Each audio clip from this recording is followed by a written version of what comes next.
There is a house-sized object in our solar system spinning so violently it should tear itself apart. It has no engine, no exhaust, and no visible means of propulsion. Yet, as we speak, it is accelerating through the darkness. Astronomers are rushing to call it a natural comet, but there is a deeply unsettling hypothesis gaining traction. What if this isn't a rock? What if it's a piece of dead technology that has been tumbling blindly in the void for over 3 decades? And more importantly, what happens when our spacecraft finally catches it in 2031? Space is defined by its silence.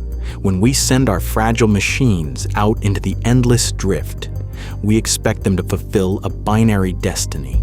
They either complete their mission, or they quietly fade into the background radiation, becoming ghosts of dead metal falling perpetually through the dark. We log their last known coordinates and forget about them, but every now and then, the void spits something back at us. Back in 2017, a bizarre interstellar visitor named Oumuamua forced scientists to patch holes in our understanding with a controversial label called a dark comet. I'll be honest, I always felt like that explanation was just a bandage over a much stranger mystery. And now, it seems like we have a sequel right here in our own solar system. We are talking about an object formally designated as 1998 KY-26. For over 2 decades, astronomers thought it was just a boring piece of debris. But recent observations have completely flipped the script, revealing physical behaviors so erratic they mirror the exact anomalies we saw with Oumuamua. Mainstream astronomy rushed to slap a convenient label on it, but some researchers wonder if we are looking at this entirely the wrong way. The astrophysicist Avi Loeb recently dropped a bombshell hypothesis, suggesting this object might be a piece of lost Soviet hardware from 1988. A dead spacecraft tumbling blindly through the darkness for over 3 decades. If he is right, it proves that what we classify as dark comets might actually be dead technology. We have exactly 5 years before a Japanese spacecraft arrives to look it dead in the eye. But to truly understand what is waiting for us, we have to look back at the anomaly that started it all. To understand why 1998 KY-26 has certain astrophysicists sweating right now, you have to understand the intellectual trauma that inflicted on the scientific community back in 2017. Before that moment, the rules of our solar system felt relatively stable, comfortably predictable. Then came Oumuamua. Discovered by the Pan-STARRS telescope in Hawaii, it was the very first confirmed interstellar object to ever visit us. It came screaming in from what physicists call the local standard of rest. That is basically the average velocity of all the stars in our galactic neighborhood. It was as if this object was just drifting out there, idling in the cosmic traffic until our sun inevitably slammed into it. But it wasn't the origin that broke the mathematical models, it was the movement. As Oumuamua passed the sun and began to head back out into the deep void, it sped up. It exhibited significant non-gravitational acceleration. Now, as I mentioned, comets do this all the time. When a comet's ice violently erupts into space, it acts exactly like a chemical rocket thruster, pushing the mass of the object away from the sun. Here's the part that always messes with my head. Oumuamua had no tail.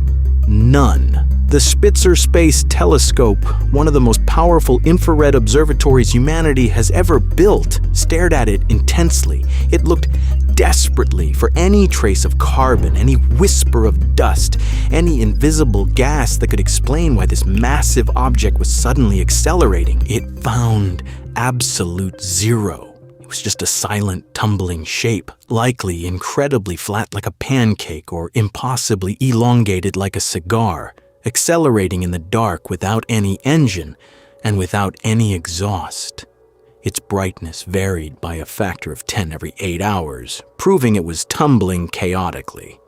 To explain this impossible behavior away, the scientific consensus invented the dark comet hypothesis. They argued that maybe Oumuamua was made of a highly specific type of exotic ice, like pure nitrogen or pure hydrogen. They theorized that this ice outgassed so perfectly and so invisibly that our most sensitive telescopes couldn't catch a single molecule of it. A desperate way to save the natural origin story.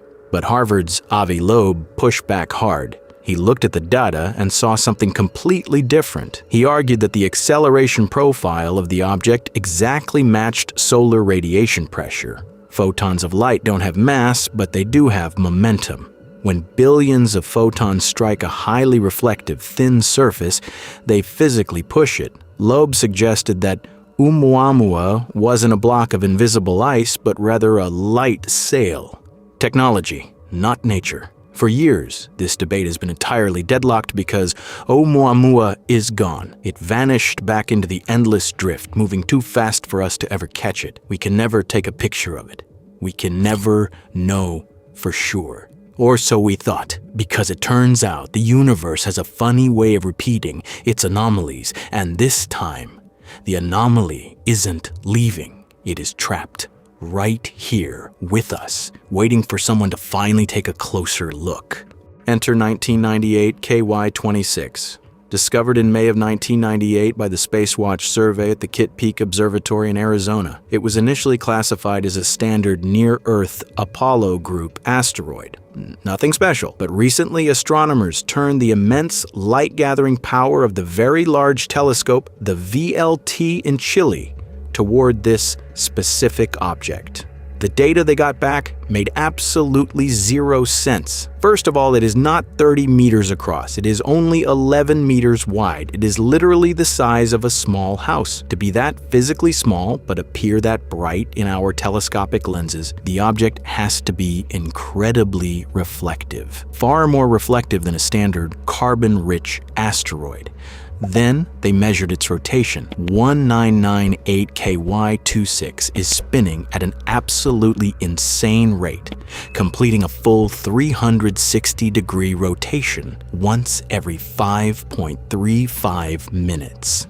I want you to really pause and think about the physics of that for a second. Imagine taking a loose pile of gravel or a fragile clump of dusty ice and spinning it that fast in a vacuum. The centripetal forces would be brutal. The object would immediately tear itself to shreds. It would disintegrate into a microscopic cloud of dust, expanding endlessly into the void. For an object of that size to survive a 5-minute chaotic spin rate, it requires intense structural cohesion. It has to be a solid block of highly dense rock, or it has to be a solid frame of metal. But a solid block of dense rock is incredibly heavy, which brings us to the most unsettling discovery of all. Just like Oumuamua, 1998 KY-26 is exhibiting significant, measurable, non-gravitational acceleration. It is being continuously pushed off its predicted orbital path by an invisible force, complete with tricky, out-of-plane movements that gravity alone simply cannot explain. And just like Oumuamua, there is absolutely no visible outgassing. No coma, no tail, no dust, nothing. Just an eerie, accelerating silence. Faced with this impossibility, the mainstream astronomical community did what they do best.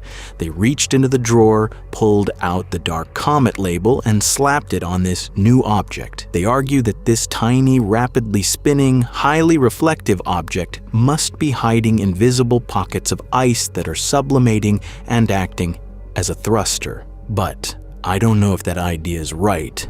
It is hard not to wonder if we are being intentionally blind. How can a heavy, structurally solid rock-out gas, violently enough to actively change its orbit, yet remain completely invisible to our deep space sensors? How does it maintain that violent, chaotic spin without snapping apart under its own rotational stress?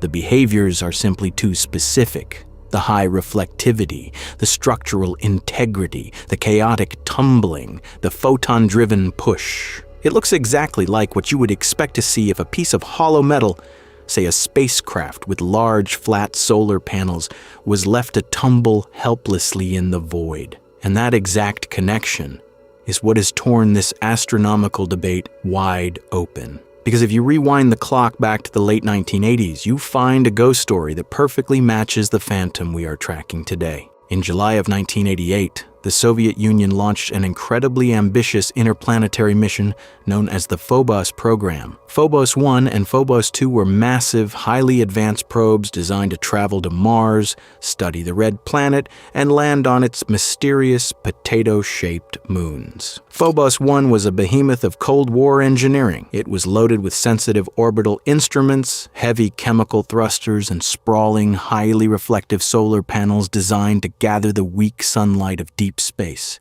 It was a mechanical triumph, a testament to human ingenuity reaching out into the dark, until late August of that year when a single, exhausted technician on the ground made a fatal, heartbreaking mistake. A routine software update was uploaded to the probe, but the code was missing a single hyphen, just one tiny, seemingly insignificant keystroke. That missing hyphen bypassed the normal hardware safety protocols and sent a rogue command directly to the spacecraft, telling it to completely deactivate its attitude control thrusters. Millions of miles away from Earth, entirely alone in the darkness, Phobos 1 lost its lock on the sun. Its massive solar panels slowly turned away from the light. The internal batteries drained.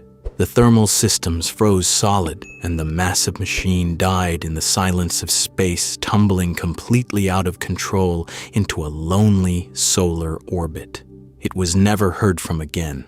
Recently, Avi Loeb and his team ran highly sophisticated orbital simulations asking a very simple question. Where is Phobos 1 right now? They factored in the trajectory of the failed probe, a couple of minor velocity changes from its dying thrusters in the late 80s, and the constant, gentle push of solar radiation pressure against its dead solar panels over 30 years of drift. The resulting orbit was a statistical, dead-on match for 1998 KY26. It makes almost too much sense. A dead spacecraft would be highly reflective. A dead spacecraft with sprawling panels would experience non-gravitational acceleration exactly like Oumuamua, purely from the momentum of sunlight hitting its metallic surfaces. And a dead spacecraft with deactivated attitude thrusters would tumble chaotically, creating the exact 5.35-minute spin rate we are observing through our telescopes right now. If this hypothesis is right, it is an absolute bombshell for astrophysics. It means that the dark comet phenomenon, this invisible acceleration that the mainstream uses to dismiss the artificial nature of Oumuamua, can absolutely be caused by human technology. It proves that our own space junk mimics the exact behavior of our most mysterious interstellar visitor. And the best part is, we aren't going to have to guess for much longer, because right now as we speak, Japan's Hayabusa 2 spacecraft is actively hunting this thing down. After successfully returning pristine physical samples from a completely different asteroid named Ryugu, the Japanese Space Agency made a bold choice. They redirected their probe back into the deep void on an extended high-stakes mission. It will perform complex Earth gravity assists in 2027 and 2028, slingshotting itself deeper into the darkness toward this specific anomaly. In July of 2031, Hayabusa 2 will attempt a rendezvous with 1998 K26. It will be an absolute engineering nightmare. The probe is almost the same physical size as the house-sized target, trying to match speeds with an object spinning like a saw blade. But if it succeeds, it will turn its high-resolution cameras on this mysterious shape. And what happens then? What happens if the cameras don't show a natural rock with invisible ice? What happens if the image beams back to Earth, and instead of a dark comet, we see the frozen, battered solar panels and dead thruster nozzles of a Soviet ghost ship that we lost decades ago? The entire foundation of how we classify objects in space will shatter overnight. Sometimes I think we underestimate how quiet the universe can be, and how incredibly easy it is to lose things in the dark. We send our intricate machines out into the drift, hoping to touch something greater than ourselves, and when they die, they just become part of the background. If 1998 KY-26 turns out to be Phobos 1, it will be a haunting, poetic reunion with our own past, a stark reminder of our fragility in the face of the cosmic scale. It will also force the scientific establishment to look at Oumuamua not as a strange rock, but as something that behaves exactly like our own dead technology. But there is another possibility, a quieter, more unnerving thought. What if Hayabusa 2 arrives in 2031, carefully matches the chaotic spin of this anomaly, points its cameras through the void, and finds that it isn't a dark comet, and it isn't a Soviet probe either? What if it is artificial, but we aren't the ones who built it? What if the void is actually full of dead machines, drifting silently between the stars, and we are just finally learning how to spot them? We have 5 years to wait, 5 years of silence before we finally get to look the anomaly in the eye. I want to know what you think. Is this just an icy rock playing tricks on our telescopes? Is it our own lost ghost ship coming back to haunt the orbital charts? Or is it something else entirely? Let me know down in the comments. If you want to keep exploring these mysteries with me, make sure to subscribe and leave a like on this video. It truly helps push our signal further into the dark. And if you want to support the channel directly, consider becoming a member. Until next time, keep your eyes on the darkness, and remember that we are never truly alone in the cosmic unknown.